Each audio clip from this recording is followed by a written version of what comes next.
मध्य प्रदेश में हाल ही में संपन्न हुए विधानसभा चुनावों के बाद राजनीतिक तनाव ने भयावह रूप ले लिया है। कई जिलों से खबरें आ रही हैं कि दलित समुदाय के घरों को जला दिया गया है, उनके परिजनों को पीटा गया है और बाबा साहेब अंबेडकर की मूर्ति को तोड़ दिया गया है। ये घटनाएं न केवल दलित समुदाय को निशाना बनाती हैं, बल्कि हमारे लोकतंत्र की जड़ों को कमजोर करने का भी भरपूर प्रयास करती हुई नजर आ रही हैं। नमस्कार, मैं हूं आपके साथ अग्रिमा जादौन और आप देख रहे हैं पब्लिक फेस।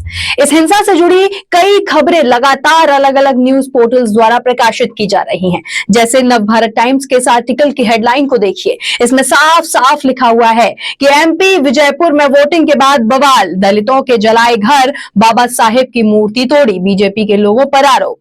वहीं हिंदुस्तान की खबर में लिखा है, विजयपुर में उपचुनाव के बाद भारी बवाल, दलित बस्ती में आग लगाई, बाबा साहेब की मूर्ति को तोड़। वहीं पत्रिका न्यूज ने भी लिखा है कि विजयपुर सीट के 37 बूथों पर रिपोलिंग की मांग, दलितों पर हमले के विरोध में बड़ा आंदोलन करेगी कांग्रेस। आरोपों के मुताबिक देखा जाए तो इन हमलों में भारतीय जनता पार्टी से जुड़े कुछ लोगों की भूमिका रही है। हालांकि पार्टी इन आरोपों को सिरे से खारिज कर रही है। इन घटनाओं ने एक बार फिर दलित अधिकारों, सामाजिक न्याय और कानून व्यवस्था को लेकर गंभीर सवाल खड़े कर दिए हैं।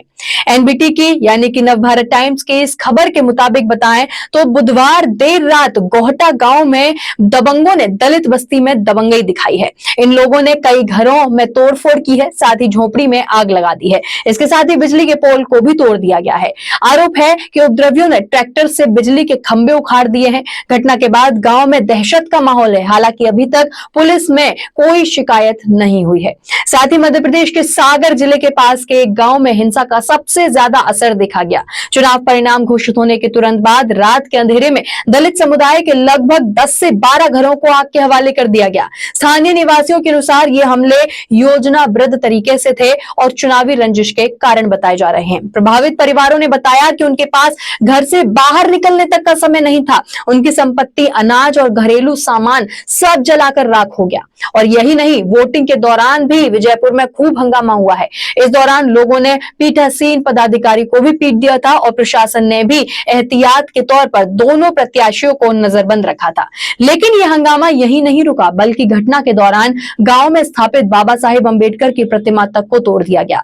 दलित समुदाय के लिए बाबा साहेब की मूर्ति उनके अधिकारों और न्याय का प्रतीक है। मूर्ति को तोड़ने की इस घटना को दलित समुदाय के आत्मसम्मान पर सीधा हमला माना जा रहा है। स्थानीय मीडिया और चश्मदीदों के अनुसार हिंसा में बीजेपी से जुड़े कार्यकर्ताओं के शामिल होने की आशंका है। ये आरोप भी लगाए गए हैं कि दलितों ने चुनाव में बीजेपी को वोट नहीं दिया और इसी वजह से उन्हें निशाना बनाया गया है। हालांकि बीजेपी के स्थानीय नेताओं ने इन आरोपों को खारिज करते हुए इसे विपक्षी दलों द्वारा रची गई साजिश का नाम दे दिया है। साथ ही इसे प्रशासन की विफलता के रूप में भी देखा जा रहा है। घटना के बाद स्थानीय पुलिस पर गंभीर आरोप भी लगाए जा रहे हैं। पीड़ितों की शिकायत थी कि पुलिस समय पर नहीं पहुंची और हिंसा रोकने के लिए कोई कदम नहीं उठाए गए।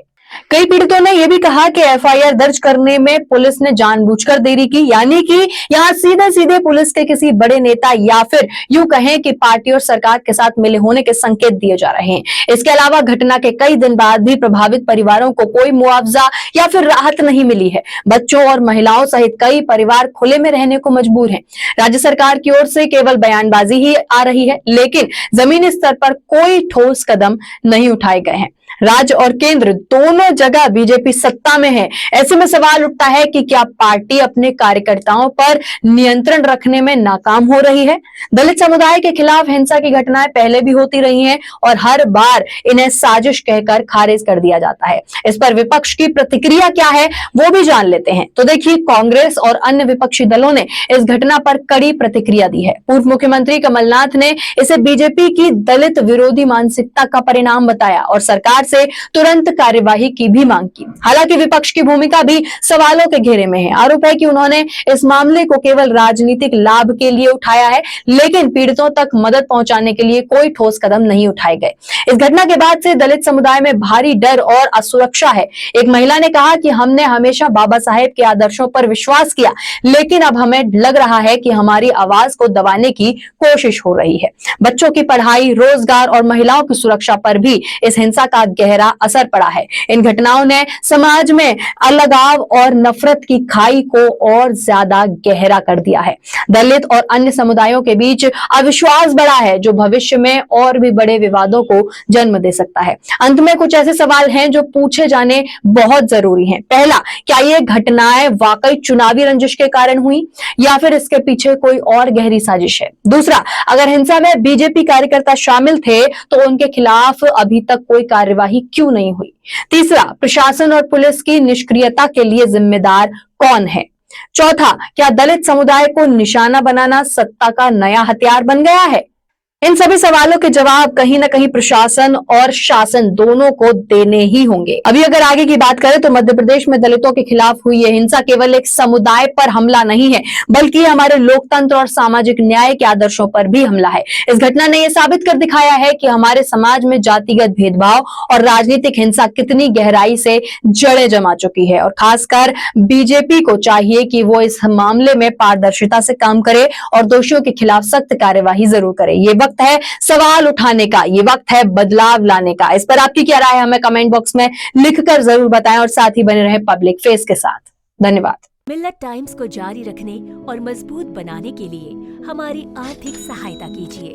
ये एक आजाद मीडिया हाउस और कमजोरों की आवाज है। आप हमें देखें, सुने, पढ़ें और हर महीने ज्यादा नहीं, सिर्फ 100 रुपए से मदद करें। डिटेल्स डिस्क्रिप्शन में मौजूद हैं।